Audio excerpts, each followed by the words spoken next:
मी आज तुम्हाला मुलांचे वाढदिवस कसे साजरे करायचे त्याबद्दल थोडक्यात सांगणार आहे. ते तुम्ही लक्ष देऊन ऐका. तर थोड्या मोठ्यांच्या जयंतीप्रमाणे प्रत्येकाने आपल्या कुटुंबातील लहान मुलींचे वाढदिवस साजरे करण्याची प्रथा तशी फार पुरातन आहे. हल्ली तर 1 किंवा 2च मुलांच्या कुटुंबात त्या मुलांवर दरवर्षी त्यांच्या जन्मदिनी वाढदिवसाचा संस्कार होण्याची फार आवश्यकता आहे.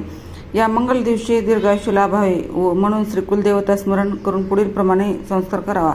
हिंदू पंचांगाप्रमाणे इंग्रजी तारखेनुसार नको, कारण आपली सर्व देवदेवते, साधू संत, ऋषीमुनी यांचे जन्मोत्सव तसेच आपल्या मृत आईवडिलांचे श्राद्ध पक्ष ही सर्व तिथीप्रमाणे करायचे असतात. म्हणून वाढदिवसही तिथीप्रमाणे करावा.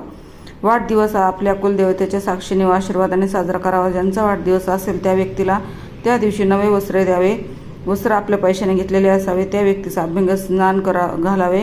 अभ्यंग स्नान घालून सुवासिक तेल टिळा लावून नंतर वस्त्रावर स्नान करायचे. अगोदर वस्त्रावर स्नान करून नंतर वस्त्र परिधान करायचे. त्यानंतर ते वस्त्र दुसऱ्याला कोणाला तरी गरिबांना दान करायचे आहे. नंतर औक्षण करून त्याची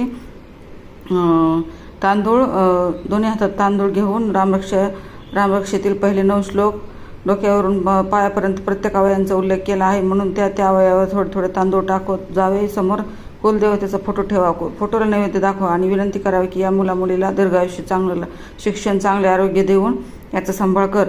उपस्थितांना गोडधोड खायला द्यावे, मात्र आहेर कोणाचाही घेऊ नये. या पद्धतीने आपल्या मुलांचे वाढदिवस साजरे करावा.